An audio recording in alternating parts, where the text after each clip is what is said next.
Hello, everyone. Welcome to the session after lunch. Thank you for joining us. We are Labor One, and we're just going to start off with our first paper by Théophile, Share the Love, Parental Bias, Women Empowerment, and Intergenerational Mobility. I'll give you a 10-minute and 2-minute warning. Okay, thank you, Chairman. So this is a joint paper with Joseph Getachew and Eleni Hidbarek, both from the University of Pretoria in South Africa. In this paper, we are really interested in the way we parent, we share our love among our children, and how such share of love will impact the future trajectory, and how women empowerment in that context, can play a role in the intergenerational mobility of the children. As you know, most of parents, I would say even all parents, should claim that they love their children all the same, right? But we also know that in some countries, in some communities, in some societies, there is a kind of preferences of parents for a kind of or towards a certain gender of the children. And there are some evidences show that in China, for example, there are institutional factors, that determine or explain explicit preferences for boys over girls. And also in India, some studies reveal that boys receive more child care and are more breastfeed longer and even receive more vitamin than girls. And this kind of phenomenon have reached its extreme manifestation in developing countries where we observe that the rate of mortality of girls is much more higher than for boys.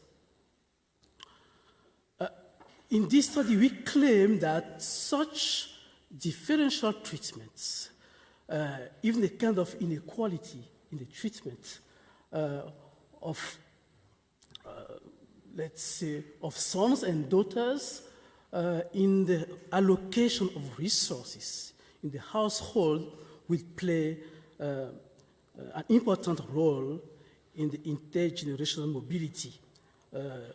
More specifically, the occupational mobility of daughters and sons. And we also claim that given that women attach a relatively higher weight to the welfare of the children, the empowerment in that context will also play a big role in the mobility of the children. And in the literature, the role of women empowerment in that context have been rarely studied.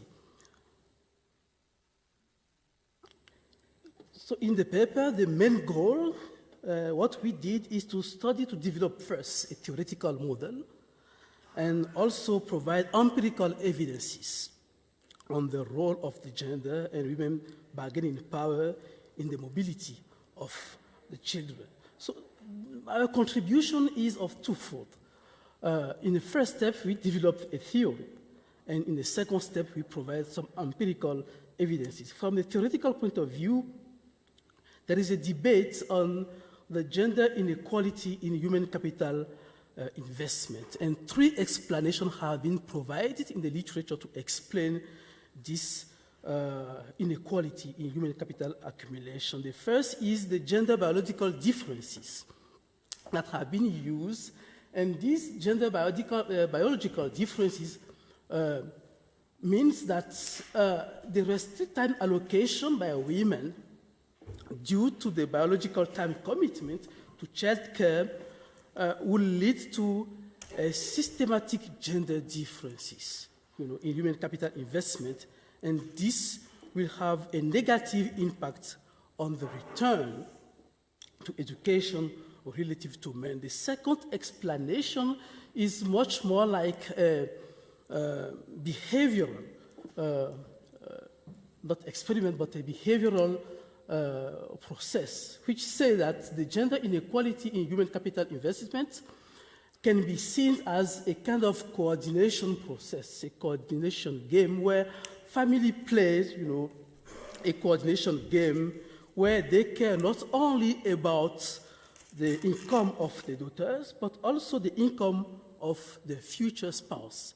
And in that context, if it can be optimal, okay, for parents to discriminate when all other families also discriminate against their daughters. And the third explanation that we know from the literature is that this inequality in human capital investment can be the result of technological differences related to men and women type of labors, meaning that, okay, maybe women are much more inclined, to do this kind of job, and the same for men.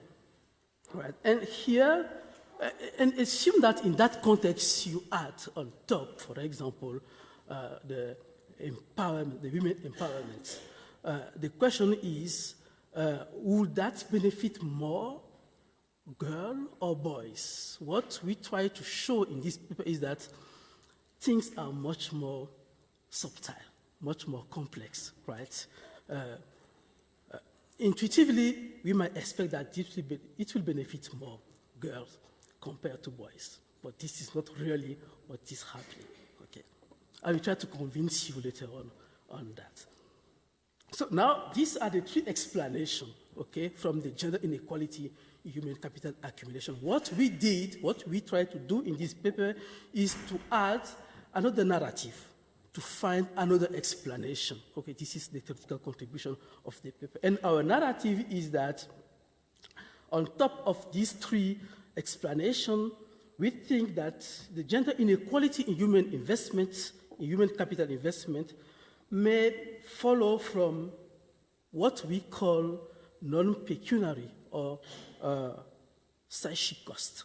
Okay? And this psychic cost will negatively impact the marginal benefit of investing in children human capital. So what is the psychic cost? The psychic cost here is the reflection, the view of, or the pessimist view of the parents of the world where they are living, and the intrinsic value placed by the society in gender role or gender stereotypes. So there are some facts to support this. Consider, for example, societies where early child marriage is commonly practiced, for example, okay? Or when parents feel that, okay, their daughter may be sexually harassed in school, and one really fact, something that happened a few years ago, is the Boko Haram schoolgirl kidnapping. I think that if we were in that society, we were in that place, at least for me, I would think twice before sending my daughter to school, right? This is an example of what we call here non-pecuniary or psychic cost. So we think that parental bias against a certain gender can be associated with a relatively larger psychic cost attached to a specific gender. And this will in turn, determine the future trajectory of the children. The second contribution of this paper is an empirical contribution. We use a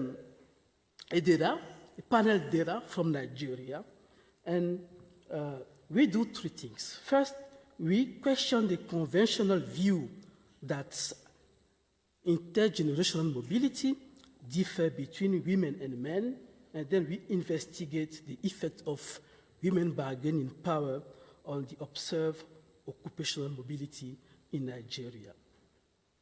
And the second thing is that we use three sectors for the mobility. Usually in the literature, what we see is that, okay, most of the studies use two sectors, agriculture and non-agricultural sector. Here we use three sectors, primary, secondary, and tertiary sector. And then we explicitly model the unobserved heterogeneity. Let me go very quickly through the main findings before showing the theory and the empirics. The first thing we find is that not only the psychic cost related to one gender, but also to the opposite sex is important, in the determination of human capital accumulation. The second thing, from a theoretical point of view, is that increased women bargaining power will increase the couple investment in children education, and this will lead to higher intergenerational mobility, really. Okay, and from the empirical point of view, let's say that we confirm most of these things. Okay, the model is the following. Let me really summarize the model. It is what we call the overlapping generation model. Okay, and in this model, the utility functions, okay, is composed of two kinds of functions, one for female and one for, the utility of the male and utility of the female, okay, and this parameter theta, okay, is what we call the bargaining power within the household. It is a collective model, contrary to what we call the unitary model. In the collective model, you really dig on how the decision is taken in the household, and which is not a kind of, optimization of one person in the household. Specifically, we introduce here what we call the psychic cost, which is this parameter gamma, okay? We have the cost for female and also for male, okay? And this parameter beta is the degree of parental altruism for the children, and sigma, okay, will represent the parental sex preferences, okay? So these are the most important parameters. Let me jump to here, okay? And we introduce, for the technology, three sectors, okay? We introduce, yes, this one is better, okay? We introduce the fact that we have 4 groups in the household. In the group 1, both members of the household will work in the non-farm sector. In the group 2, the female work in the non-farm and the male work in the farm sector. And the group 3 is the opposite, and in the group 4, both adults will work in the farm sector. The reason that we introduce this is that we assume that when somebody gets more educated, okay, then the prevalence to work in the modern sector will be much more likely, and this will give rise to what we call here the wage premium, okay? When both work in the non-farm, in the farm sector, the wage premium is 0, okay? When both work in the non-farm sector, then you have a kind of wage premium attached to this work. Here is, when you solve this model, when we solve it, the main result we got, the first is the following, that the greater gamma, which is, the non-pecuniary cost, the psychic cost, okay, the greater this pecuniary cost, the higher, investment will be. And an increase in women bargaining power will increase the couple investment in children education, okay? And again, we find that parental gender bias will reduce the total household investment in education. The second important result, proposition 2 here, shows that women bargaining power is positively associated to the intergenerational mobility of the children. Then we can also decompose in this mobility what will happen for boys compared to girls, and what we observe is that girls will benefit less compared to boys. Okay. So now the question is, will these theoretical findings will be confirmed, okay, with the empirical facts, okay? For the empirical fact, we use this panel from Nigeria, okay, and the outcome variable is the occupation of children. We consider 3 sectors: primary, secondary, and tertiary, okay? And the main control are the occupation of parents and the women bargaining power. we define two kinds of women bargaining power. The first is the education of the mother compared to fathers. And the second is what we call the intensity in women bargaining power. Okay. Meaning, if she is older, more educated, younger, more educated, and so on. So the main results that we get, okay, is the following. We first run the estimation for the full sample, okay, and as you can see here, for the full sample, the gender of children is significant and positive. All the figures here are marginal effects. Okay, we are running a multinomial logit model because we have three choices, okay, three sectors, primary, secondary, tertiary. We have here the estimation only for two sectors because we have the primary sector as the reference, right? Okay. Given that the variable sex of children is significant, okay, we can split into two and we run the estimation for daughters and for sons, okay? So what we observe here is that the consumption in law, which is the welfare or the resource in the household, is positive and significant for sons, okay? We are here for sons and not significant for daughters, okay? The variable that indicates the women bargaining power is here mother more schooling, which means that the mother has more year of schooling in terms of degree, okay, than the father, okay? And here what we observe is that this, the women bargaining power here is positive and significant, okay? More for sons than for boys, okay? And for the tertiary sector, we observe the same thing. It is significant for both, for daughters and for sons, but more for sons than for boys. So to summarize the result that we got, okay? Let me move here, okay? Women bargaining power is positively associated with the mobility, okay, from the primary to the modern sector. Modern here means secondary and tertiary. However, the effect is much stronger for boys than for girls. Second thing is that the mother empowerment intensity is also positively associated with children upward mobility, okay? And that having a younger mother with higher years of schooling increase the probability or the likelihood of working in the secondary and tertiary sector. We also run some robustness check, okay? And we repeat the analysis using subsample for children who are still living with their parents, and this estimation are confirmed. Thank you for your attention.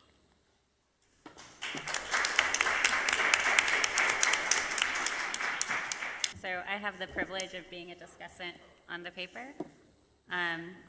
And so in general, what I thought was really interesting about the paper was this novel contribution of how women's empowerment and parental bias transmits across generation and affects mobility.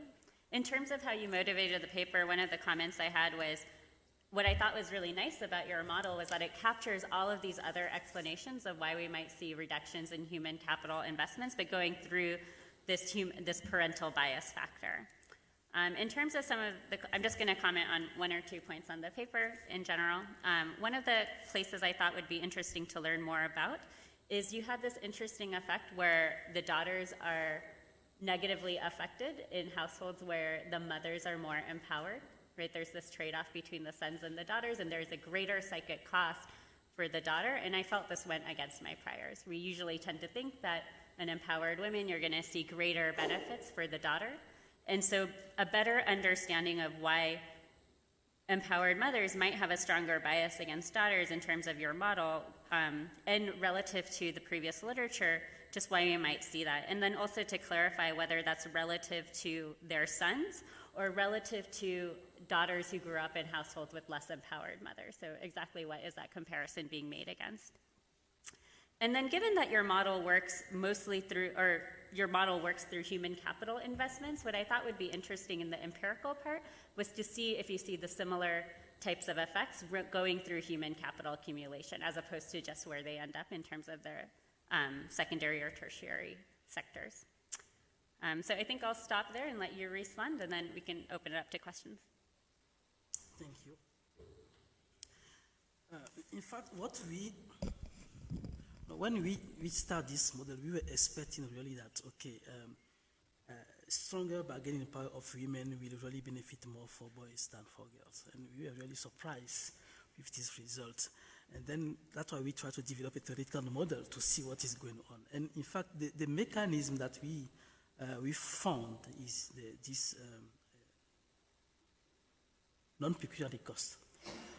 But at the same time, this cannot be reflected in the empirical part. As you can see, there is no psychic cost. But it is a kind of a theoretical mechanism that we try to use to explain why this kind of result may happen. And the fact that this the women bargaining power benefit more for boys than for girls is much more stronger for the move toward the second sector compared to the tertiary sector. Okay. As you can see, the marginal effect for children to choose to work in the secondary sector, okay, the marginal effect is much more stronger for boys compared to girls. But for the choice of the tertiary sector, let's say the size of the marginal effect is approximately the same. Compared to human capital accumulation, indeed, one of the things that we have thought about is also that, okay, maybe this is something, not we think, but a kind of comment on argument that we got, that, okay, you guys, you can also use, some other measurement of women bargaining power. It's not only about the education of mothers, okay? In some studies, you have different measurement of women bargaining power. You can use the assets. You can, for example, define the firstborn in the household if it is a son. So this, can give more power to the women, at least more bargaining power. But here we are really interested in education. Okay, so we really stick on what we think to be the best measurement of women bargaining power, which is comparing education to the father. Okay, and also the intensity in bargaining power. So this confirmed the analysis. And just one thing to clarify or to end the comment is that, okay, in this research, there is, as you can see, the bargaining power is, I would say, semi-exogenous, not fully endogenous in the sense that it is not determined in the model. Okay, the parameter theta is computed. And it will be really interesting to see in a more, I would say, in the model where we can endogenize fully this bargaining power to see how, really bargaining between men and women, how this will really impact the mobility of the children. Great, interesting. So I'll open it up to questions now.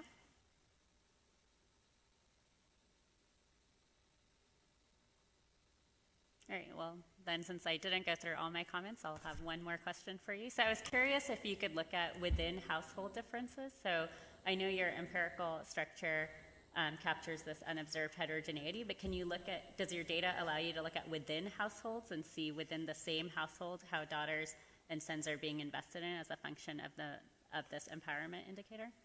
Yes, I mean, the data is intra-household data, right? So we have information on although the respondent is either the mother or the father of the household, okay, household head, we would say we have the information of the children, those who are still with the parents or those who are not living with the parent. Okay, so we have this kind of information that we can dig better. In fact, yes. That would be an interesting direction. Okay, if there are no other questions, we're going to move to Pam Jakiela, who's going to be speaking on gender and language. Thank you very much for coming out on this cold day. So I should say this is joint work with Owen Osier of the World Bank. Language structures our thoughts. Every time we speak, every time we think, we organize the world according to a set of grammatical rules that we've been internalizing since childhood. Different languages organize the world in different ways. So writing almost 80 years ago, the linguist Benjamin Lee Whorf said, languages differ not only in how they build their sentences, but also in how they break down nature to secure elements to put in those sentences. So, in other words, languages not only use different words to describe the same concept, but they organize the relationships between concepts in remarkably different ways.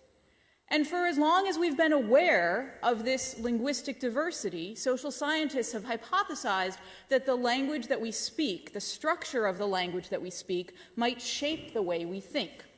So I'm sure many of you have heard sort of specious anecdotes about languages that don't have any words for snow or grass, and therefore people can't conceive of snow or grass.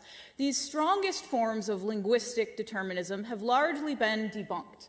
But there's mounting evidence from psychology and increasingly from other social sciences that language shapes our thinking in subtle and subconscious ways. So Keith Chen has shown that languages that distinguish between the future and the present using different tenses, native speakers of those languages tend to save less than people who don't make that sort of distinction. There's also evidence from implicit association tests among bilinguals that the language that you're tested in actually influences the types of biases you show. So there's a growing body of evidence that suggests that the structure of the language and of different languages shapes the way we form our thoughts in ways we may not be aware of. So another thing that differs across societies is, as we all know, views of the appropriate role for women. So this is data from the 6th round of the World Values Survey. At the top, what you've got is, if my pointer is working, you've got the percentage of World Values Survey respondents in 56 different countries who agreed with the statement, when jobs are scarce, men should have more of a right to a job than women. And you can see that in Australia, it's only about 1 in 10 people who agrees with that statement. And in some countries, it's more than 80 or even 90%. We can look at the percent agreeing with the statement, when a woman works, the children suffer. And again, we see this huge amount of variation across society in whether people think that it's acceptable and normal for women to be in the workforce. So this is going to be a paper about the relationship between how language treats gender and people's gender attitudes. So languages have different ways. There's a huge amount of diversity in the way that languages treat gender. And there are mainly two big things we can think about. So one is going to be pronominal distinctions. So in English, we have he and she. In many languages, we have such distinctions between male humans and female humans when it comes to the third-person pronoun. In some languages, we even see distinctions with first and second-person pronouns. Some languages go even further in making a gender distinction between inanimate objects through systems of what are called grammatical gender. So many people in the room presumably speak French or Portuguese or Spanish or German. These languages have systems of noun classification where nouns are assigned to masculine, feminine, or sometimes neuter categories that are not related to biological or natural gender. They're just inherent properties of the noun. Now, there's been some work already looking at the relationship between both of these aspects of gender and language and gender norms. So there's this paper by Givati and Troiano showing that countries where pronouns are gendered, so that have this pronominal gender, have shorter maternity leaves. There's a really interesting survey experiment by Perez and Tavits that just came out in the Journal of Politics, looking at Estonian Russian bilinguals and randomizing the order in which they're interviewed and showing that they show greater support for gender equality when interviewed in Estonian than when interviewed in Russian. And there have been a few papers that have tried to look across countries at the relationship between linguistic structures and support and gender attitudes.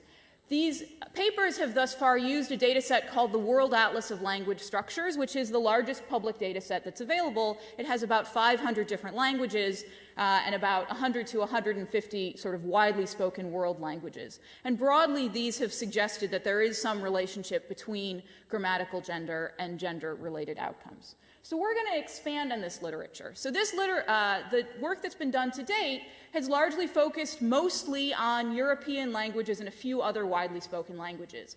And this is a problem when we think about the level of linguistic diversity that we see in sub-Saharan Africa and also in parts of South Asia. So this is a map showing you the fraction of a country's population that speaks its most widely spoken language, its largest language. And this should be familiar to many of you. We all know that sub-Saharan Africa has a very high degree of linguistic diversity, also South Asia. What we see is these darker areas have smaller fractions of the population that speak the most widely spoken language. These are also regions where we see variation within country in the types of gender structures that of languages spoken by native speakers speaking indigenous languages. And so when we think about wanting to look at these aspects of gender and language in a within-country context, it's really important to have data on the indigenous languages of Asia and Africa. So what we've done in this paper is we've put together a much larger data set. So we've characterized the grammatical structure of more than 4,000 languages. And this allows us to expand quite dramatically the number of languages that we're covering in places like Africa and Asia. So comparing the number of languages we've coded to the number that are in the most widely available public data set, we've taken the number of coded languages in Kenya from 3 to 50. In India, we've gone from 6 to 281. So we've classified the gender structure of the native languages of about 99% of the world's population. This is going to allow us to do two things. So one, we're going to estimate the proportion of each country's population whose native language is a gender language, and we're going to look across countries at the relationship between grammatical gender and women's labor force participation, women's education, and support for gender equality through attitudes and values. Then we're going to look within African countries where both gender and non-gender languages are indigenous and widely spoken to look at the same relationship between grammatical gender in your native language and women's labor force participation and education. Okay, so I want to talk a bit more briefly about what I mean by grammatical gender. So many languages have a system of what's called nominal classification. So they divide nouns into classes or genders. So for instance, the South Indian language Tamil has a strictly semantic system. So there are three classes. There are male humans, there are female humans, and then there's everything else. So that's a system where you don't have grammatical gender in the sense that the only things that are male or female are objects who have a biological or sexual gender, people who have a biological or sexual gender. But we can think of Spanish as an example of a language with a grammatical gender system. So all nouns are either masculine or feminine. There are other languages like Swahili, for example, that have noun classification systems that have nothing to do with gender. So they have the same grammatical properties as a gender system in terms of agreement, but they aren't based on the notion of animate gender. So I don't have a huge amount of time to go into this in detail, but in both cases, we see systems that are based on agreement. So we say that a language has a grammatical gender or a nominal classification system if every noun is assigned to exactly one class, and that class determines how you have to conjugate adjectives, determinants, other parts of speech in order to be grammatically correct. And so we can see examples of this in Spanish and examples of this in Swahili as well.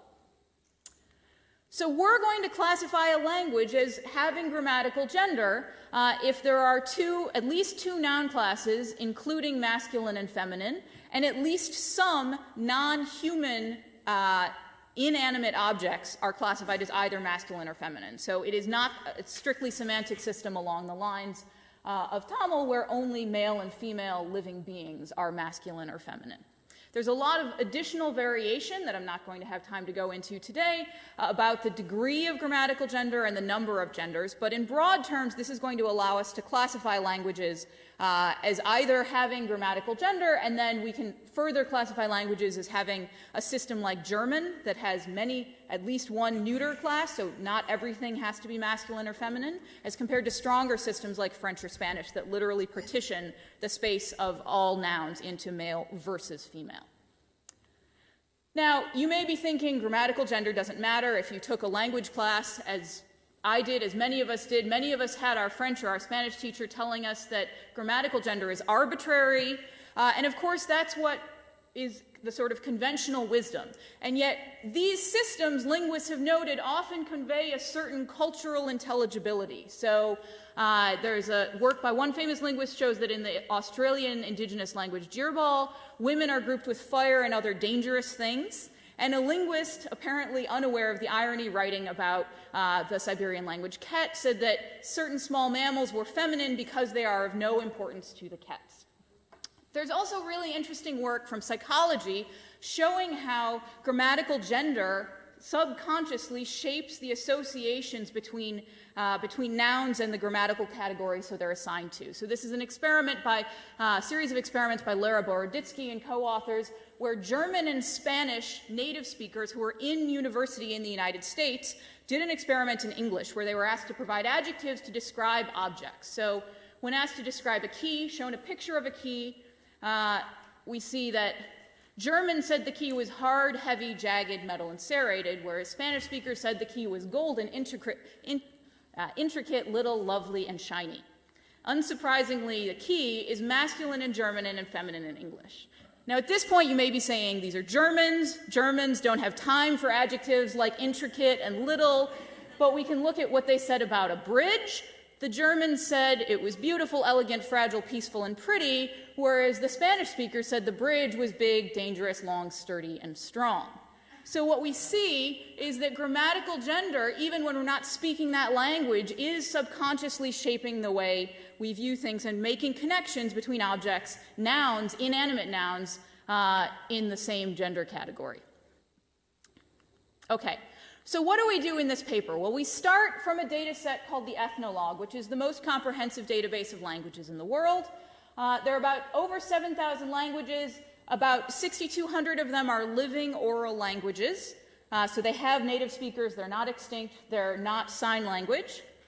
And for these languages, we go through a broad range of historical and linguistic sources, including in a couple of cases interviews with native speakers, to categorize the gender structure, the grammatical gender structure of these languages. And again, in the interest of time, I'm not going to go through a huge amount about what we do, but we try to code for each of these languages one dummy variable that tells us whether there's any system of grammatical gender, and another that tells us whether it's a dichotomous system, so whether we're really partitioning nouns into male versus female. Now, we're not linguists, and so there is obviously some noise in this process, but we rely on sources. We only sort of code a language if we're able to find relatively unambiguous descriptions. So not things that could be true of either cases where women and men are treated differently or grammatical gender, so only when we can explicitly find citations describing the grammatical gender structure and the agreement structure between nouns that fall into genders and dependent words like articles or adjectives. And in many cases we're able to find this information either explicitly showing that there is grammatical gender or that there isn't. Okay, so we succeed in classifying more than 90% of the population in all but 3 countries, more than 95% of the population in all but 8 countries. And so we do a relatively good job of finding the larger languages in the world and classifying their grammatical gender structure. And for almost all of the large languages, we actually have multiple different sources confirming the gender structure. Overall, we estimate that about 40% of the world's population is a native speaker of a gender language. And what you can see is that there are many countries where even when there are different languages spoken, those languages have the same gender structure. But in sub-Saharan Africa and South Asia in particular, as well as in the United States and Canada and in the Andean region of South America, there's a considerable amount of within-country variation. Okay, how much time do I have here? Oh, sorry. Okay, that's fine. So I'm going to show you very briefly our cross-country results. These are sort of expanding on what other scholars have shown for cross-country relationships with a better data set, and then I'm going to focus on the within-country results. So you can see, so just looking at the variation across countries in women's labor force participation and the gender difference in labor force participation, you can see that countries that have fewer grammatical gender languages have higher women's labor force participation and smaller gaps between the genders in labor force participation. And this translates into a regression framework as you'd expect. So we have levels over here with and without controls and gender differences. And the proportion of a country speaking a grammatical language with grammatical gender is very strongly negatively related to women's labor force participation. When we look across countries, the estimated relationship is quite significant in magnitude. You can see that just in percentage points. But we can basically explain the difference between women's labor force participation between Haiti and the Dominican Republic, or between Jamaica and Cuba. Okay. We see a relatively, in the interest of time, I'm going to skip to the within-country results. We see a relatively muted relationship across countries with education. And we see a strong relationship across countries between grammatical gender and gender attitudes in the World Values Survey dataset. And as you'd expect, that's true among both women and men. So that's consistent with language shaping the way both women and men are thinking about gender differences and the role of women in society. So I want to talk about our within-country analysis. So there are 7 countries in Africa that have a fraction between 0.1 and 0.9, a proportion of the population between 10 and 90% that speaks a native language that is a gender language. 4 of those are included in the Afrobarometer. So we take the data from Kenya, Niger, Nigeria, and Uganda. We have 4 rounds for 3 of those countries and only 1 round for Niger. We classify the language of these respondents. We're able to get the grammatical gender structure of the native language of 99% of the respondents in the data set, and they speak 167 different African languages. So I'm going to show you specifications that only look at women, and then difference in difference type specifications that have women and men that are going to implicitly control for levels within each ethnic group or linguistic group.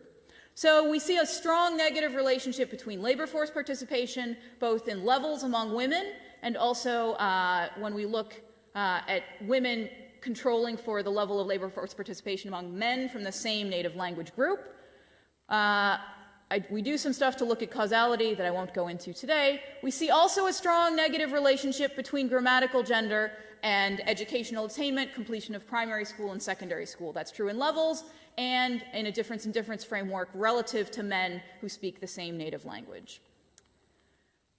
So we characterize the gender structure of almost everyone's native language in the world, and we show across and within countries that grammatical gender is negatively related to women's labor force participation and seems to also be negatively related to educational attainment and to support for equality across genders. Thank you very much. Yeah, really interesting paper. Thank you. I think that with the presentation, things are much more clarified for me than what I read in the paper. Yeah. This paper provides the new country-level evidence to support the grammatical gender that this shapes women labor force participation. Okay, and you compile a new data set, which is a huge, work, and you run not only country-level analysis but also individual level analysis based on sub-Sahara Africa countries. Okay, I will skip this part, it is clear in the paper. So the main result that you get is that gender languages are negatively and significantly associated with lower level of labor force participation, okay, and that the prevalence of gender languages does not explain either women educational attainment or gender differences in educational attainment, and that the prevalence of gender language is related to a decline in support to gender equality. So I have some questions and some suggestions for you. Okay, the first question is, how do you relate this study and this literature to the huge literature, empirical literature in labor economics on the determinant of wage and labor supply behavior of female. And this literature, which is really huge, target the decision of female to engage in market employment. Okay, it seems to me that the story is not that different. Okay, but for sure the mechanism that you put forth is different. It is about gendered language, but I think that the determinants, okay, of the participation of female in labor market should be, I would say, the same. Okay, in your case, it's more gender, but on the other side, we have a long list, I would say, of determinant of participation of female in the labor market. The second question is, how do you explain these results? That the things, okay, we see that grammatical gender reduce female labor force participation, for sure, but what is the mechanism through which this happens? That's something that I think it would be interesting to dig a little bit. The reason is the following, that, okay, if you consider that this gender language, okay, is spoken in the same society where you have male and female, okay, why this will impact negatively the participation of women compared to men. Okay. And I wonder whether you are not just capturing a pure gender effect. Okay, so why linguistic heterogeneity should lead to gender inequality? That's something that I would like to understand. Okay, there are countries where a single dominant with a single national dominant language, which is really gender, but where you can also see a huge gender inequality. So I'm not sure whether higher linguistic heterogeneity should be associated to gender inequality. Just take, for example, the case of France. You know, the French language, it is gendered, I think, if I follow your definition, okay, but we have a huge gender inequality in France, for example. The same thing in Senegal. Okay. Quickly, 3 suggestions. Okay, given that in the regression where you use labor participation, the outcome, the interval is between 0 and 100, right? It is a proportion. It is a rate, okay? I think. In that case, maybe it would be interesting to use beta regression compared to OLS regression, okay, for several reasons that we know from the statistical literature, okay? Whenever we have an outcome lying between 0 and 1 or 0, 100, beta regression is much more appropriate. The second suggestion is that, okay, could we run the estimation on the subsample of men only? Because you did it for women only, right, in some of the estimation. Maybe it would be interesting to do the same thing for men to see what is going on. Maybe we'll observe the same result. I don't know. I'm not sure. But why not? Okay, let's see. And is it possible to use more control in the regression? Here we only have one control with, indeed, continent and country fixed effect, okay? Maybe we can borrow, or you can borrow some more control from the literature I just mentioned on labor force participation in the labor economics literature. Thank you very much. Okay, thank you very much. Just to sort of respond to some of those, I'm not sure what you mean by, is this, could you actually leave the slide up so I can see the questions? I'm not sure what you mean by, is it just a gender effect? But let me respond to the other. So just to be clear, this isn't about whether there is linguistic heterogeneity, right? So the point is that when there is linguistic heterogeneity, it creates an attenuation bias problem. If you wanted to look at, if you assigned a country in a cross-country regression the most widely spoken language, and many countries in previous data sets have been missing from the analysis. So our dependent variable is not, is there linguistic heterogeneity? It's the overall fraction of people whose native language are independent variable, sorry. The overall fraction of people whose native language is a gender language. So you ask about including controls, so this is an interesting point. So we do have in the appendix of the table of the paper a lot of additional specifications that include additional controls. But if you think about when you're going to run into a bad controls problem, right? So if you have something that might impact two different outcomes, you can't control for one in the regression and then look at the impact on the other, then the coefficient of interest is uninterpretable.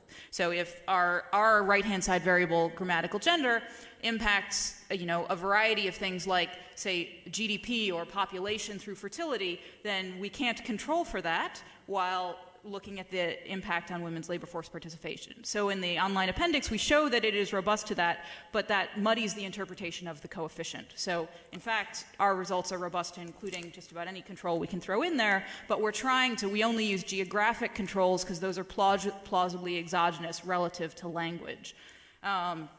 So in looking at the subsamples, we do have these specifications where to try and we have different steps in the paper toward causality, and one of them is including not just looking at the level of women's labor force participation, but looking at the gender difference in labor force participation. And I didn't quite have time to go into it, but it's quite interesting in the within-country analysis within Africa. We do see that there is a negative relationship between grammatical gender and men's labor force participation, which suggests that there is some cultural thing, but then conditional on that, we still see these large negative significant impacts on women's labor force participation, controlling for the level of male labor force participation among speakers of that native language.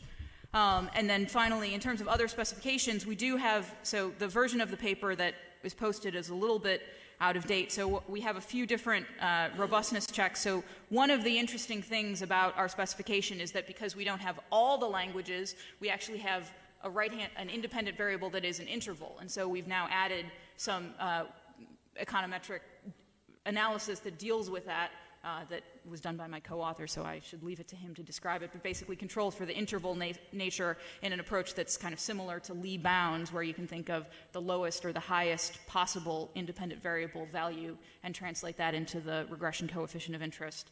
And so we've done a fair amount of stuff with the different specifications, trying to see whether there's anything we can do to take apart this relationship, and have not really found anything. But thank you. Where's our mic runner?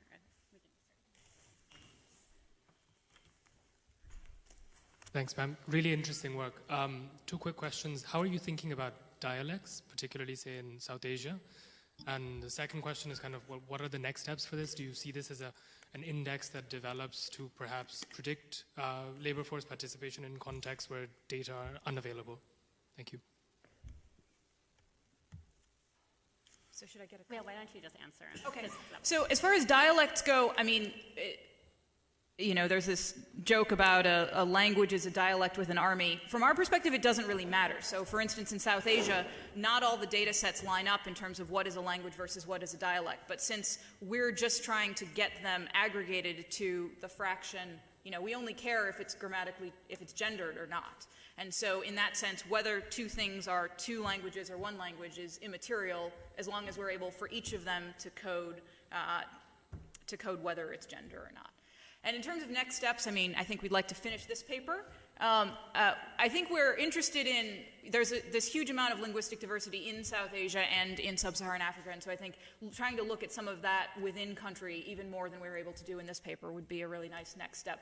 It is our intention, once we get this first paper out, to sort of share the data that we've put together.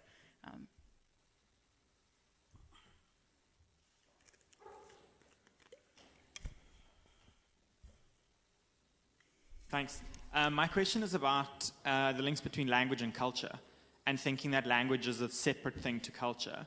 And if we think of it almost like if you could change a language from being gendered to non-gendered, then we would hopefully, if it's a causal link, you would see labor force participation or views around women in society, that they would also change with some lag.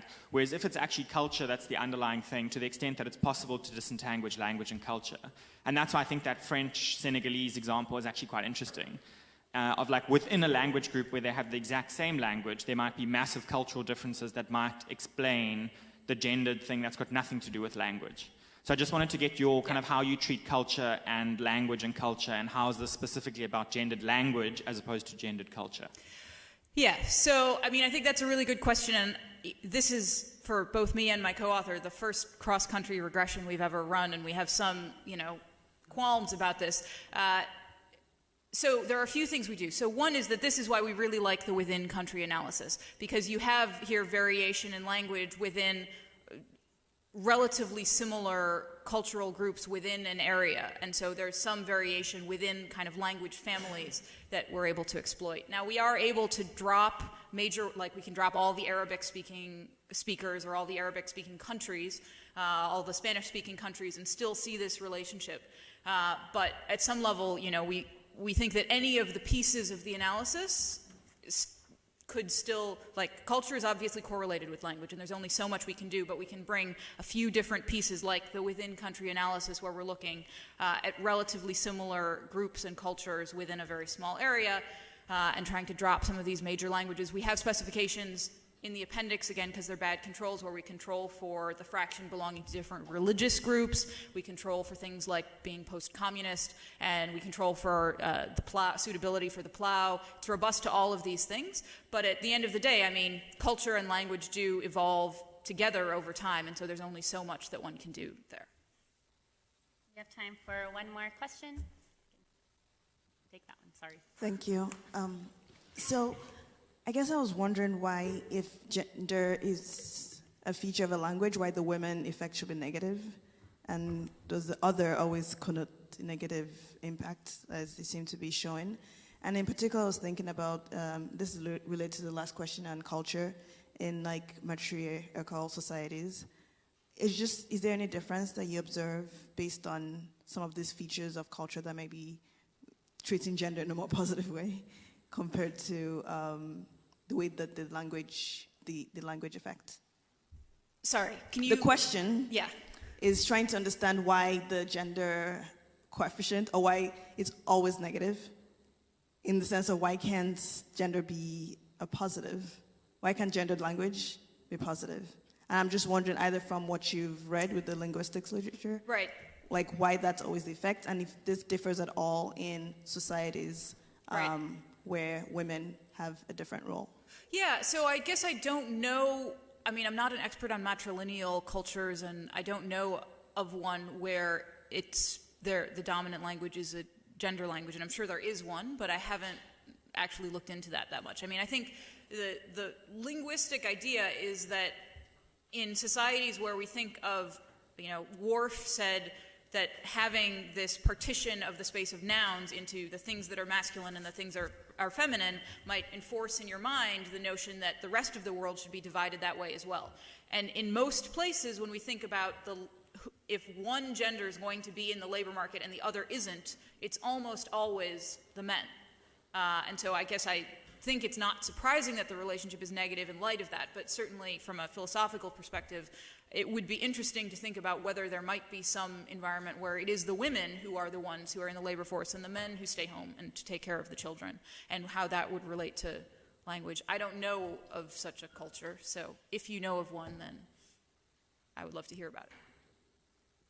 Thank you so much. We'll have our third speaker, Atika, telling us about bargaining to work, the effect of female autonomy on female labor supply. Good afternoon. So I'm basically going to present something that takes from both the previous presentations. So we're going to look at bargaining power amongst women, and then also look at the female labor force supply or labor force participation amongst women. This is joint work with Chloe and Dieter, who are at the University of Stellenbosch and have done actually a large part of the work. And that's related to the empirics of it, so I hope I do justice to that part as well. So the idea of the paper basically comes from looking at the literature and seeing that most of the work only looks at the impact of when a woman starts working, how is her autonomy affected. And this sort of can be reversed or put back on its, you can reverse the whole argument on its head and say that, okay, women itself who start working are different from those women who are not working. Basically, autonomy might have a role to play in a woman starting to work or wanting to start to work. And that's the idea we sort of exploit in the paper. So a brief outline, but in the interest of our time, I'll skip that. So basically, as I already said, there is literature that finds, or there is literature that looks at household bargaining power and women's labor force participation, and they predict different outcomes. If you look at the collective model, basically it says that women's income is negatively correlated with a labor supply. On the other hand, if you look at the non-cooperative model, we find that increase in bargaining power affects a woman's choices and her labor supply, but positively. So if a woman is in if a woman ends up having more income or has higher bargaining power, that will affect her labor supply positively. If you look at the literature, there are a few studies that have actually looked at this relationship, and it's somewhat ambiguous. For instance, Gray and Heath and Tan, what they do is find a positive impact, and Rangel, for example, finds that women work less with increased autonomy. So just to briefly show our results, in case I don't get to it in the end. For the particular case of South Africa, we find a wonderful legal shock that we say does actually impact women's empowerment. And we find that this exogenous financial shock leads to more women being banked, and as a result, they are more autonomous, and their probability of labor force participation increases compared to women who are not decision makers, and decision making is exactly how we are sort of quantifying or defining our empowerment in this case. And if we were to see the share of women within the household and then categorize this household as male-dominated versus female-dominated, we find that actually women in male-dominated households do have a larger increase in their probability to be working, which means that there is this cultural norm or this cultural factor that affects women's bargaining power and their probability to work. The particular case of South Africa is specifically interesting, because we found this wonderful legal shock or financial shock, but also because feminization of labor force has actually been documented in South Africa, starting in 1960s, where it was around 23%. In our data, we find it to be actually 45% of the labor force is actually composed of women. In the Kazale and Posel in 2002 actually show that the reason why this has been happening in the case of South Africa is women are more educated, they are single mothers, more and more single mothers, and there are low marriage rates, which means that basically there are several factors pushing women into the labor force. But empirical evidence on these pull factors, which is to say that are these socio-cultural norms affecting autonomy and labor force participation of women, we have not been able to find any. And therefore, our paper will do exactly that and examine whether autonomy still matters for women's access to labor force participation. Labor market, sorry. Anyway, so what's the exact channel that we're looking at? So in 2012, bank cards associated with particular bank accounts from the SASA bank cards, is what we will call them from now on, were introduced. And as a result, to recipients of grants, and as a result, what happened was that women, or all the recipients of these grants, ended up getting bank cards as well as bank accounts. What we find in the literature is that 4%, the 4% increase in bank population could actually be attributed to this intervention, and our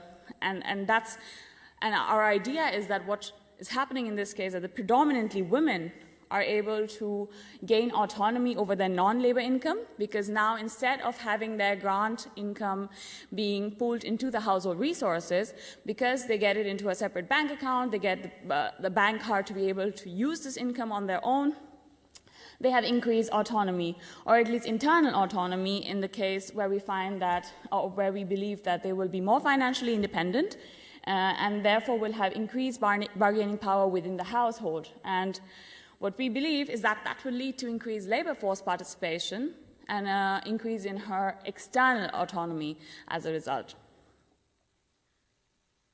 For our particular case, we're focusing, so South Africa has a range of grants, so a very massive social grants structure, but we will specifically be focusing on the child support grants.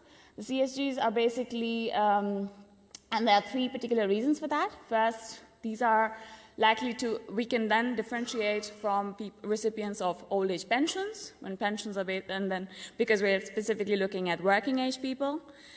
The child support grants are also the largest part of these of this scheme, or basically of the social grant system, where nearly 12 million of the overall 17 million, I think, are basically recipients of child support grants.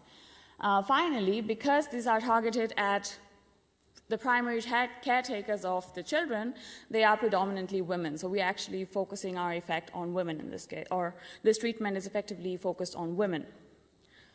How do we define our treatment? Basically, adults who are child support grant recipients, and the control in this case are adults that satisfy the income means criteria. So you have to have particular income, and if you're below that particular income,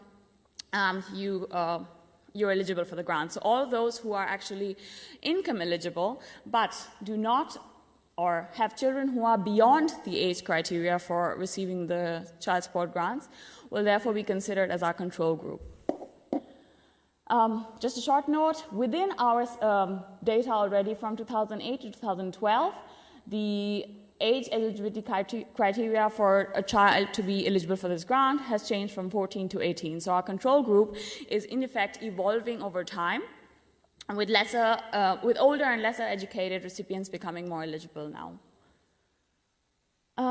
So this is sort of the normal two-stage least squares setup that we have. Where in the first stage, we are basically trying to so we cannot exactly tell whether you actually received the card or not, and therefore we are sort of estimating it on the basis of whether or not you're eligible for this grant, and then we're sort of running a parallel estimate to find out whether this led to an increased probability of UB, or whether this led to women being more, or the recipient being more banked.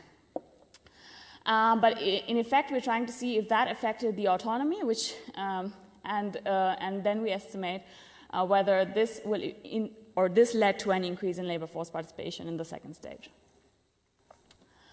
So the data is the National Income Dynamics survey data from 2000, so we use all four weights, from 2008 to 2004. And our dependent variable in this case is a broad definition of labor force participation, which is to say that not only are they working, but they're also looking for work. And then autonomy in our case is defined by the majority decision of all the household members as to who is basically making these decisions about daily purchases.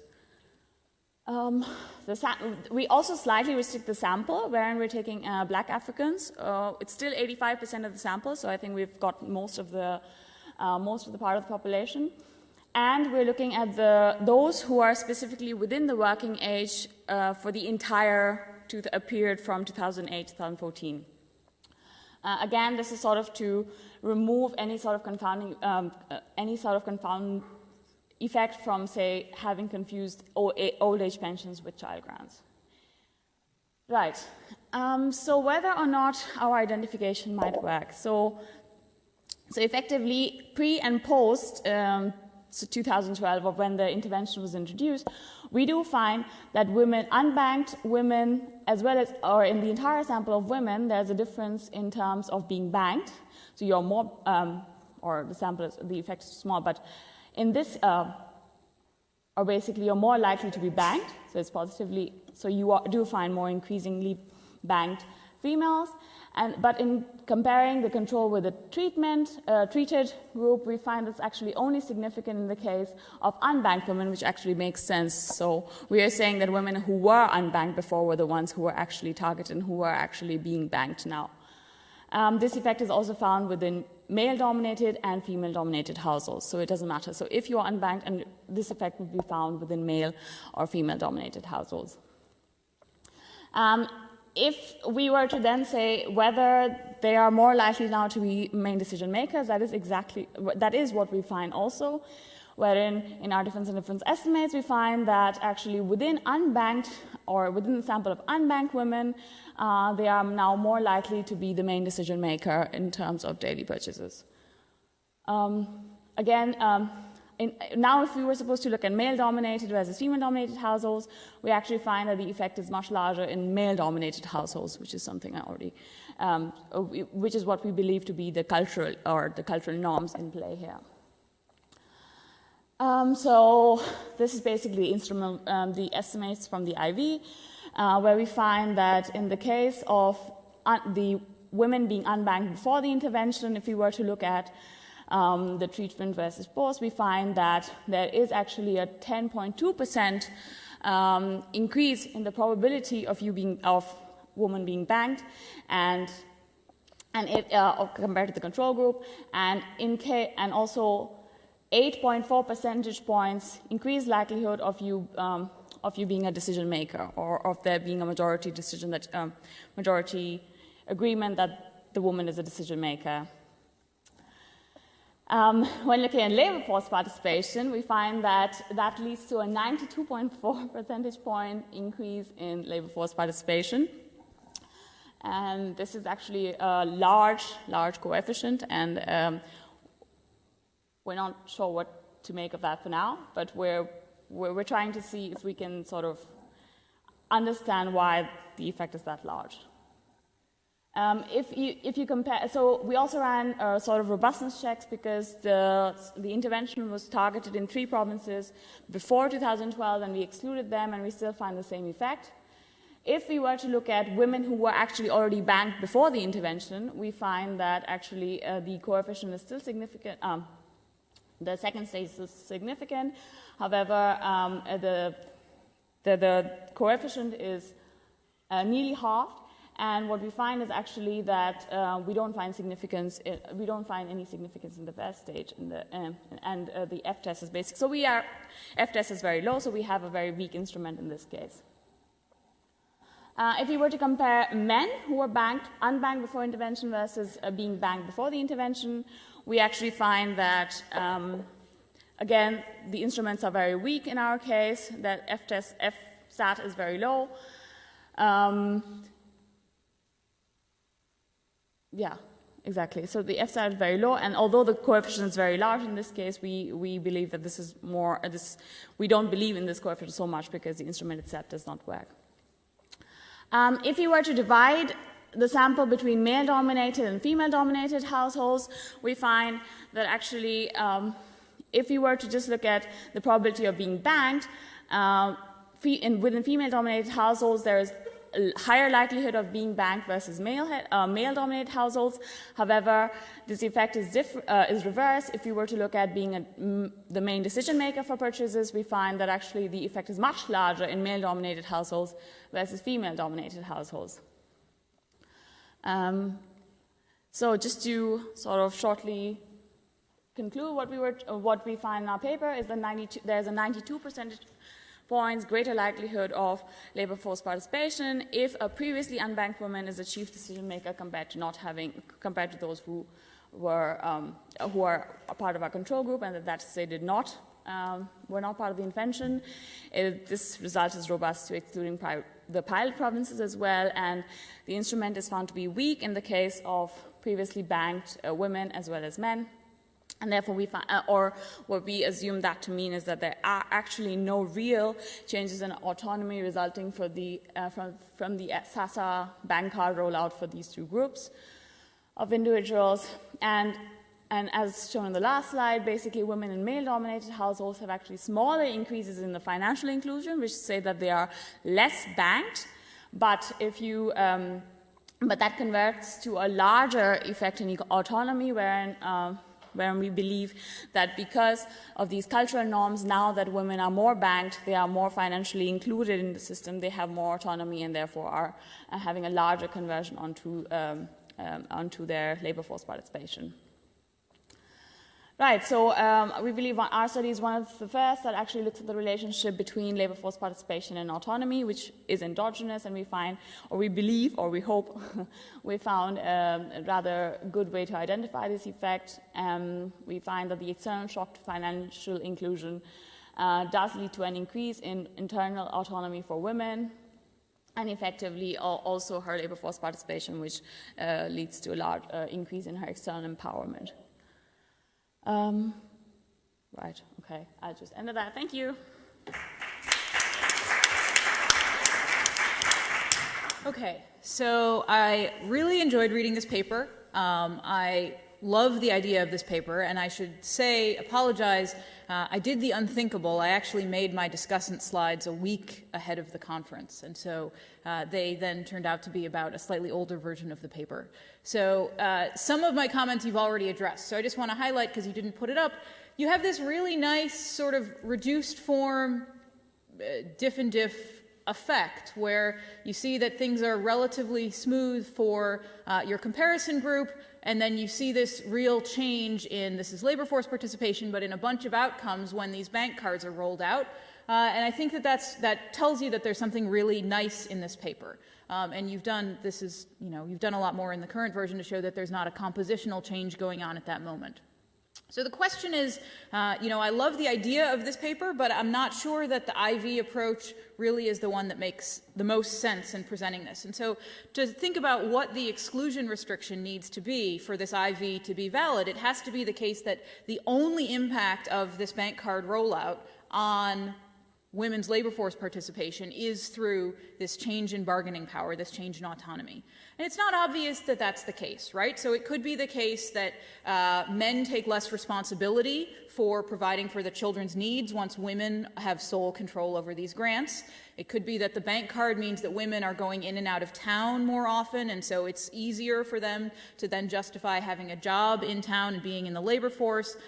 It could be that having a bank account makes it easier to hide your income, so even with no change in bargaining power, your private return to having a job is higher because you can better protect your own income from the job from your husband. And so it's not obvious to me that you really have, it seems like you have a strong case for identifying the reduced form impact of this treatment on the outcomes that you care about, all of them, but I'm not sure that it's as clear that you can get away with an IV strategy here. And so I wonder whether it might be more appropriate to think about identifying these different reduced form impacts as the first really clear contribution, and then separating that into how do we interpret that as a more suggestive contribution, instead of trying to say the only way that this treatment could possibly affect women's labor force participation is through this change in whether you're the decision maker, because it's just not as clear to me that really makes sense. It seems like you are clearly identifying the impact of the treatment of interest, and it's just a question of how you're interpreting that. And I love what you're attempting to do and showing that it's about autonomy, but it's just not clear that that's the only channel that might be going on. And so in that sense, I'm not sure the IV approach is appropriate. But overall, I think it's a great. The place where the paper is coming from is terrific, because I think it's exactly right that there are these relationships that go in both directions, and that's exactly what makes estimation so complicated and has ramifications not just for you, but for all these other papers in the literature as well. And so I think sort of taking that really seriously, there's a lot of nice stuff that you can show in this paper. Okay. We have one in the corner. Thank you, and thank you for the presentation. I think I have an identification problem with what you're trying to do, but it's a good idea. Thank you for that. I'm wondering whether you're not combining two things here. You're combining financial inclusion, and you're also combining the social grants, okay, or social support.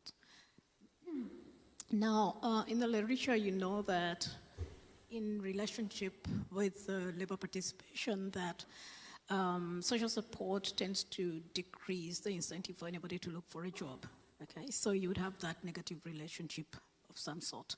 So I'm not sure why you'd expect the social grant recipients to, or social grants, reception to increase somebody's, labor force participation, or is it the autonomy to look for a job? So something is not clear there. Now, if we're looking at it from that perspective, the social grant itself, and then going back to the gender issue, it is supposed to be expanded to people that are single parents. So in essence, most of these ladies are not necessarily married. You could check your data and see. So that could be one of the, if I'm not mistaken, that could be one of the criteria. You have to be a single mother. So the internal dynamics, when you have household head, gender of the household head, and you're running those regressions, I'm not sure what exactly you're looking at, and especially relating to the type of grant that you have chosen. So number two, perhaps what I'm thinking about is that you have a data set, the needs data set, runs, you have 2008 to 2012. The SASA account came in a bit later. You have individuals that have been receiving the grant before the SASA account came in, and it wasn't like a voluntary financial inclusion kind of strategy. So there are individuals that are still receiving it but are not included. They didn't choose. So that's a clean identification strategy. I've used it myself in some of my analysis. So you could look at a group of people that are receiving the grant but are not included, that are not having the account itself, yeah, which is not, I think, your control group. So you have a SASA account recipient, yeah, but you also have a social grant recipient who is not a SASA account recipient. That could be, those two, I think an analysis on those two people could isolate whether you're looking at the financial inclusion or the social grant effect on your outcome of interest. Something like that. Thank you.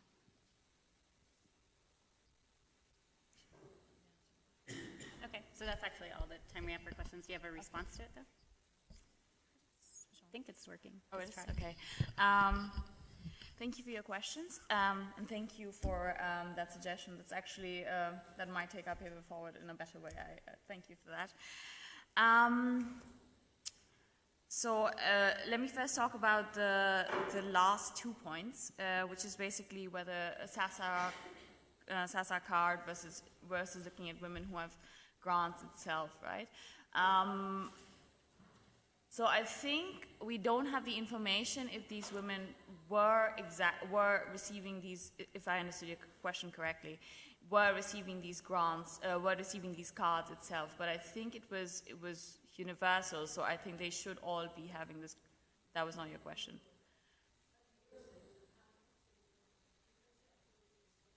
Yes, oh, okay, so that's, yes, so that's what our treatment is. Basically, post-2012, we are saying that that's when everyone will have the grant, will have the card. And before that, of course, there are women in our sample who are receiving cash grants, and post-2012, that's part of the treatment. We are saying that now they are actually getting the card, and that's sort of what we're exploiting in our case. The second thing, I'm not sure, but as far as I'm aware, I think it doesn't have to be a single parent. You don't have to be a single parent to receive this grant, but I can look at that once more to see. And we're not looking at gender of the household head. We're looking at a male-dominated household versus female-dominated household. So it's not the gender. And the first point was basically cash grants. So your entire idea was, in general, because women are getting, say, a windfall income, they are less likely to work. So I didn't show that, but we actually have, there is theoretical backing for this, basically, that within the non-cooperative model, women will also maximize their utility on their own, not on collective income, and therefore not the collective household income, and therefore with an increase of their bargaining power or their power, they are going to use that for their own economic benefits. So there's actually a theoretical backing for what we are saying. And I mean, I see your point that it's a women, and we do find actually in the literature that there is a paper wherein women getting more alimony actually start reducing to work. But in our case, we actually find that we back the theory as well with our empirics. Thank you. Great, thank you so much.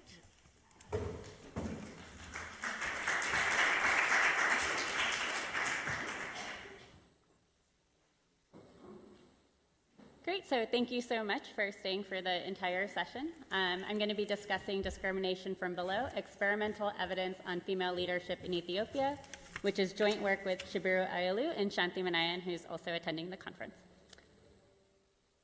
So despite significant progress, gender gaps continue to persist, especially at the top of the labor market. And this is especially true in low-income countries.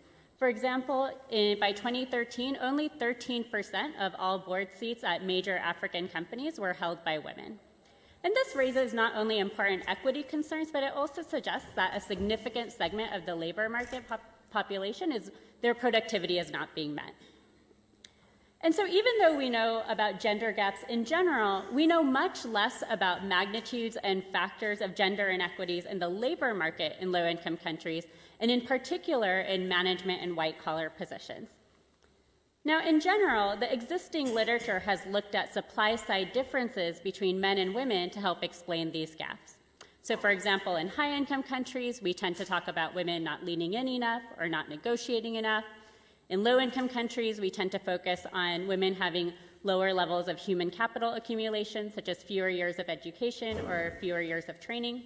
And then when we do look at discrimination in the labor market, we tend to focus on hiring or promotion, essentially what we're going to be calling discrimination from above.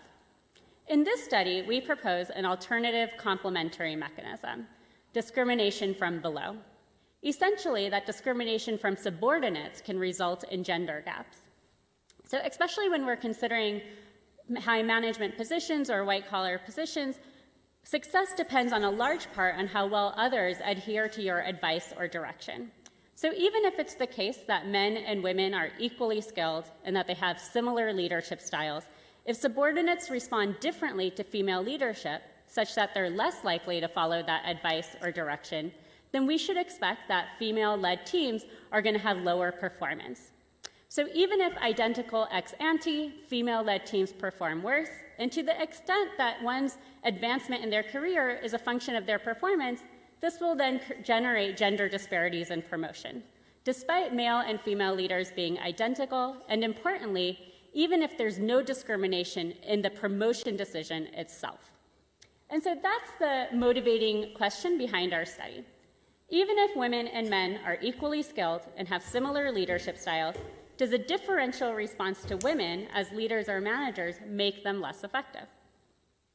So in the interest of our short presentation times, I'm just going to jump into how we're going to do this and what our design looks like. And so the way that we test this question is by implementing a laboratory-style game in Ethiopia in which subjects are randomly matched to an unseen leader.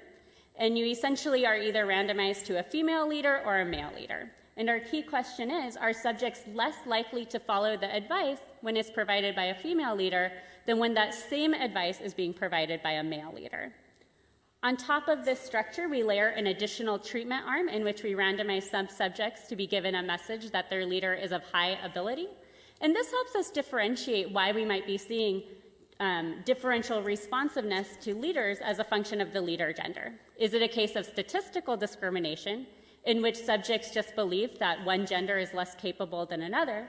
Or is it more of a taste-based discrimination, where subjects have a preference for following directions from one gender?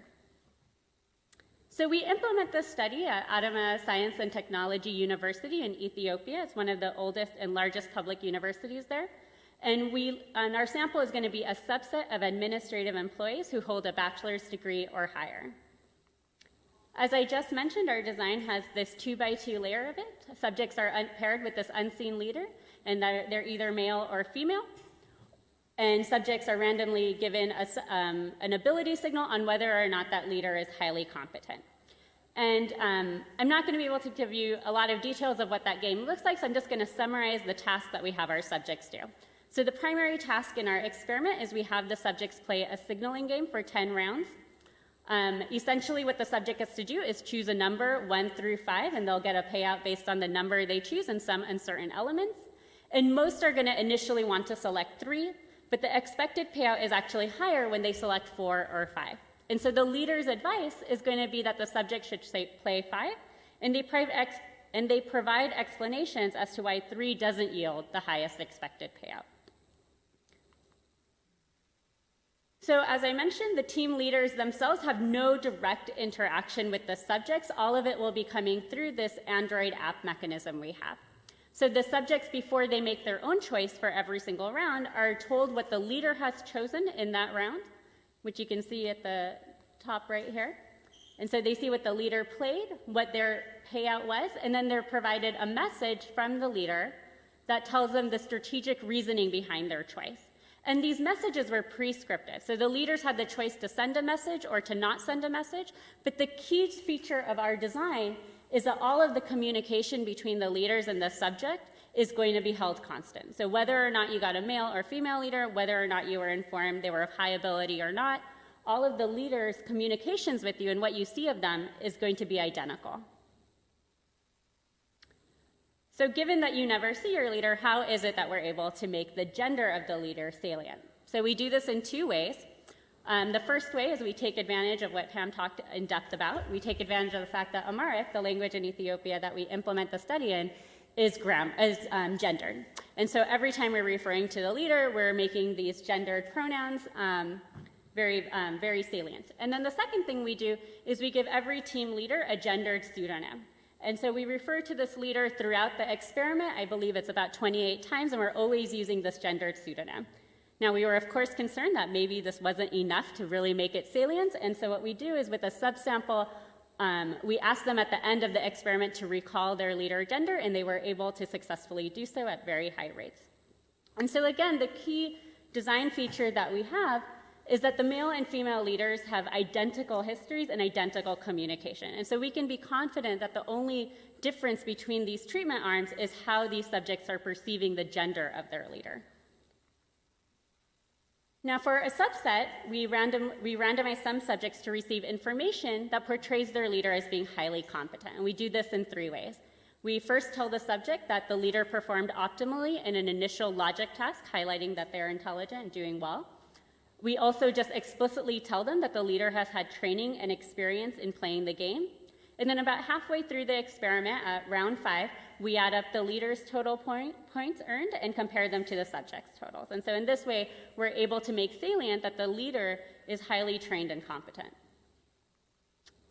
So our estimating equation is going to reflect our design. Our beta 1 is in front of an indicator variable of whether or not you're randomized to receive a female leader. Our second independent variable is whether or not you're randomized to receive that ability signal on your leader being highly trained. And then our third independent variable is going to be the interaction of those two together. Our outcome of interest is just whether or not the subject played strategically, right? Essentially whether or not they followed the advice that the leader provided them. So before I go into what our results are, I just want to highlight what a few of these coefficients would mean and what it would imply for the source of discrimination. So if we found, and they're going to match what I show you in the results, so that's why I've picked these relationships to point out.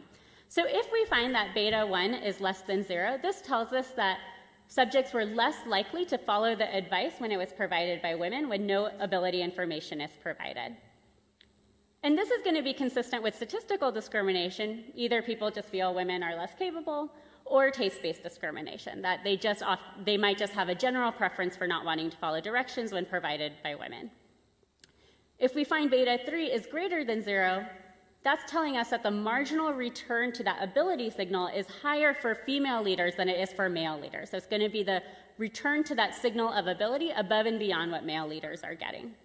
And this also is going to be consistent with statistical discrimination and taste-based discrimination. So we might either update our beliefs, feeling like, okay, these women are now more capable because I have information on them being highly trained, or is now just becoming much more costly to satisfy my preference of that distaste. Now, what would be surprising is if we find beta 1 plus beta 3 to be greater than 0. So what is beta 1 plus beta 3 telling us? This is telling us of the gender gap conditional on that ability signal. So if we found that it was greater than 0, that's telling us that there's an increase in the likelihood of following advice by female leaders than male leaders. And this can only be consistent with statistical discrimination in which the signal is interpreted more favorably for female leaders. Okay, so here is our actual regression results. And strikingly, even though the leaders were identical except for perceived gender, we find that subjects were 6 percentage points less likely to follow the advice when it was provided by a female leader. This reflects that subjects were 10% less likely to follow female leaders, and it earned them 0.3 standard deviations less points. Now, surprisingly, where'd that go? Now, surprisingly, when we give that ability signal, we find a very large return for female leaders. And you can see that beta 3 is much larger than beta 1, to the point where, if you look at this last row here, the summation of that is statistically greater than 0. And so what we're finding is that in the absence of that ability signal, people were less likely to follow female leaders. And then once they were given that signal, they were actually more likely to follow female leaders. And so, as I mentioned, this is consistent with statistical discrimination. And it's consistent with the idea that that signal is being interpreted more favorably for women. What you can see here in column 2 and 3 is just that these results are robust to the gender of the subject themselves. So in a context where women face significant barriers to obtaining signals of high ability, then it makes sense that these signals might be interpreted differently. So for example, if you think that earning an advanced degree is going to be much harder for a female, then when you see someone with an advanced degree, we infer a higher ability for that female than we would for that male. Right? So in these contexts where if we believe that women face significant barriers to obtaining signals of high ability, and then therefore those signals are going to be interpreted more favorably for women, commonly referred to as dynamic discrimination, then what we should expect is that gender gaps reduce as a function of increasing signals of ability. That condition on high levels of education or advanced qualification, those gender gaps should be becoming smaller. And indeed, we find 2 more pieces of evidence that's consistent with this theory. So the first thing we do is we ask our sample to evaluate a hypothetical resume that's for a senior management position in which we randomize the gender of the candidate, and we find no gender discrimination. And then we look at the universe of administrative employees at the university and do a limited Mincer regression, trying to understand how those gender wage gaps look as a function of education. And what we find is that there are large and unexplained gender gaps on average in wages, but when we compare the wage gap among the highly educated, there just doesn't seem to be one, that it essentially disappears at high levels of education. Okay, so this is an example of the resumes that we provided our sample, and so these were with the same people who conducted our lab game, whoever we could follow up with in the next week. And what we do is we give them an example resume. As you can see from the top here, we then randomize the sex that we had determined the candidate, and this is common information on a resume you would find in Ethiopia. We just leave the name blank. We provide a little personal summary just to make it a little more gendered given the gendered language, and then the bottom of that resume would look very identical to a typical resume. And what we find is we ask our sample to evaluate these resumes on competency, likability, likelihood of hiring, and then the initial salary they would provide the candidate. And what you can see is that whether or not the resume was labeled female or male had no effect on any of these parameters. Here's a regression showing you what the gender wage gap looks like for the universe of administrative employees at the university. And what you can see in column 1, where there's no controls, is that there is a large and significant gender difference in salaries earned. So women are earning 14% less than their male counterparts if they don't hold a bachelor's degree. But then the return for females holding a bachelor's degree is almost the exact opposite. So that when you add them together, we see that there is no wage difference conditional on having that bachelor's degree. We are working with institutional data here, so we don't have a lot of different variables to control for, but the main thing that we're able to control for in our second column is tenure at the university, and we see that doesn't change the relationship. And then finally, we even add this work unit fixed effects to see if it's some sort of sorting into a certain type of job, and that also doesn't explain the large gap that we see among females without a bachelor's degree, and then the disappearance of that wage gap conditional on having a bachelor's degree. So what we find in this study is evidence for discrimination from below towards female leaders, and then we also are able to document the surprising reversal when the leader is described as being highly competent. And what this suggests to us is that we should see a reduction of discrimination as we move towards the top of the labor market. And indeed, we find 2 pieces of evidence consistent with this: the lack of gender discrimination in that resume evaluation, and then no gender wage gap among the highly educated. Taken together, what this suggests is that women are going to face significant discrimination as they're moving up their career ladder, but then conditional on making it to the upper tier of that labor market, they're going to face less discrimination. And so we see this study as having three main contributions. First, providing a well-identified measure of evidence of discrimination from below, an understudied form of discrimination. We're also able to document patterns and explanations for discrimination in a low-income country context where the literature has been particularly scarce. And then lastly, we're really able to say where this discrimination is coming from, and that is statistical by nature. In addition to these contributions, we think we have a few policy suggestions that come from this paper. One of them is suggesting that all of these efforts to equalize gender differences, while incredibly important, may not be enough to close the gender gap, right? Like even if we see men and women having equal skills and equal leadership styles, this discrimination can still persist and cause gender gaps. And then secondly, that credible signals of ability are going to be critical for female advancement, that this is going to be especially important in such an environment. And then lastly, when we think about gender sensitization programs and improving gender attitudes, we would be too limited if we were just thinking about human resources or people who make hiring or promotion decisions, but really people who work under you or subordinates or employees in general, they also can affect how those gender discrimination outcomes play out. Thank you so much, and then I think I have a discussant.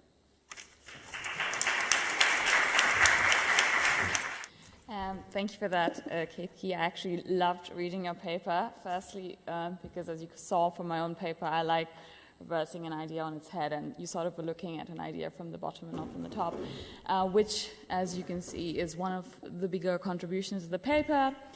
And I actually really liked the way you developed the experiment itself. It was very well designed. You tried to think of everything.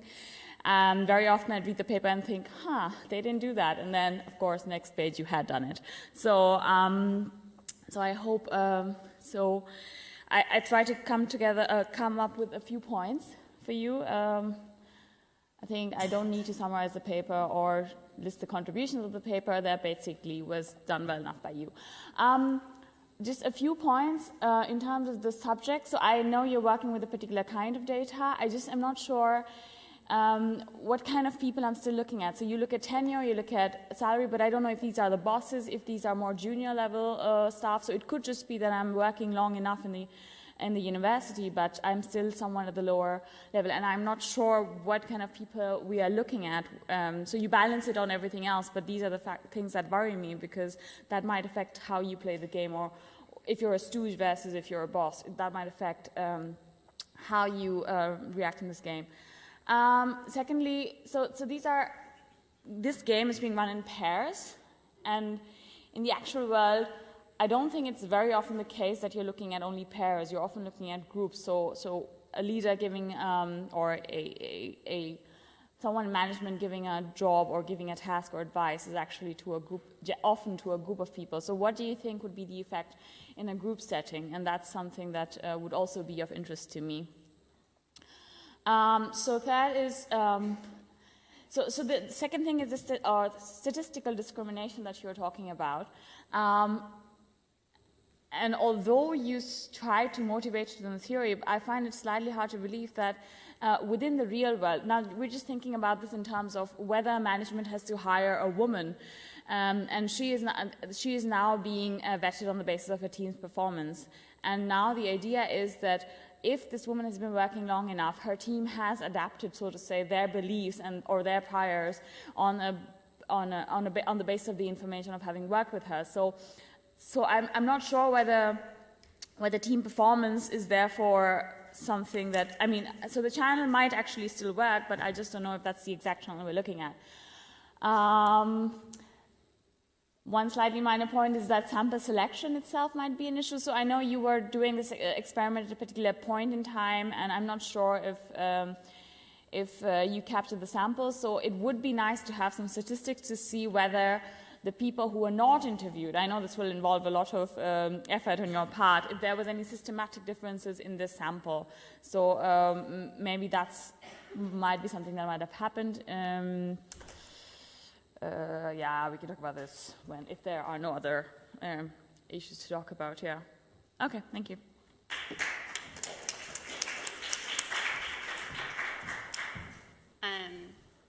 I'm just going to respond one thing there, and then I'll open up to questions for myself. So thank you so much. Those comments are great. Just to I completely agree. I mean, I think one of the limitations of doing an experiment is you really isolate on one thing, and then it's a question of how does it adapt to the real world. However, I would say there's becoming a literature now of just experts and gender discrimination on experts. And so the problem with real world is then we don't know if it's just gender or if it's some sort of unobserved thing. So I think combined together that this piece fits in with that larger literature and does suggest that people don't seem to totally learn. Thank you so much for your comments. So then, questions? Thank you so much. Really fascinating work, and I hope I didn't misunderstand the design a little bit, but you mentioned that the message that's being communicated by the leader to the employees, so to speak, is the same, but they have the choice to send the message. Now, do you find any differences in that choice? Is there kind of heterogeneity in the number of times leaders choose to communicate? And does that differ by gender? And perhaps that could be something to dig into a little deeper. But I mean, really fascinating work, because this is something you hear about anecdotally so many times, right? So really enjoyed it. So there's a good quick answer to that. So every leader decided to send a message because leaders were paid based on how subjects perform. And so they were well incentivized to send the message. But it would have been a problem otherwise, so we got lucky. This is probably more a comment, but there is a paper that was done, I guess about a year ago, an experiment that's done in Bangladesh, which looks at randomizing whether the gender of the manager of a production line, and it finds really similar kinds of results, that prior to the randomization, both men and women expected women to be worse at managing the production line. After the randomization, when they had sort of objective data on that women's performance was, after an initial adjustment period, exactly the same, attitudes were updated. So it's quite a useful point to counterpoint to the point you raised. Thank you. I'll definitely look at that paper. Okay, thank you. So I have a question that's related to the point that you raised, and Atika partly brought this up. So I was wondering whether the female leaders in this case, had an idea what the composition of the subjects was, because there's been a huge discussion about how the further you move up the ladder, women also tend to sometimes fall into the trap of getting imposter syndrome. And I wonder whether in this case, the women who had the choice to send the messages perhaps didn't do this more frequently because they just self-doubted their ability and just sent fewer messages when this was a choice and it wasn't compulsory. So I'd be interested in knowing whether this is something you checked. Yeah, so one of our concerns in running the study was that there's so much evidence that females would just behave differently as a leader, just as what you're saying. You know, they might have imposter syndrome, they might be more hesitant to give advice. And so because of that, we created an environment where there wouldn't be that much choice. And so we make sure that the male leaders we have and the female leaders I have are exactly identical. So we created the script for them already, so they didn't have a choice of what kind of wording they would use or anything like that. They only got to choose whether to send the message or not. And they were so well incentivized that all of them sent it. So we have no difference between our male leaders or female leaders, but you're right that if we left it up to just kind of allow our leaders to do what they wanted to, we were concerned that we would see the results you're suggesting. Were they also aware what the composition of the groups? I guess it was done in pairs, right? No, so the leaders are actually done like a week beforehand anyways, and then they were just told that you're going to get some bonus depending on how subjects do, and then actually each leader would have had like 100 subjects with them, because we reused the leaders. So I think I have time for one more question. Okay, so... like we could all just hang out here, but I'm sure you guys all want your break. Sure. Okay, thank you for your interesting presentation. And I was looking at your regression results, especially for those white-collar workers with bachelor degrees. And since the university is a public institution, I think it will be hard to find any wage gender gap at that level. So my question is, were you expecting any gender discrimination at the public service? Or? That's interesting. So one of the things we do want to do is go back and look at the schedule of payments and just see how much of it is mechanical for the reason you're saying. But there is boxes of how much one can get paid. So there is this range. We do need to go back and look if that range is like just smaller as opposed to a degree. But it didn't seem like that was driving all of it. That it did seem like it was like there was room to still pay people less even though they had a bachelor's degree. So I don't have the table here, but you can see that the salary range is still quite high, and yet we still don't see this gender relationship. So I believe that brings this session to a close. The next event is tea in the foyer, but I know I cut off many of you guys for questions for our speakers, so I'm sure they'll be happy to stick around for a few minutes and answer any remaining questions. Thank you so much.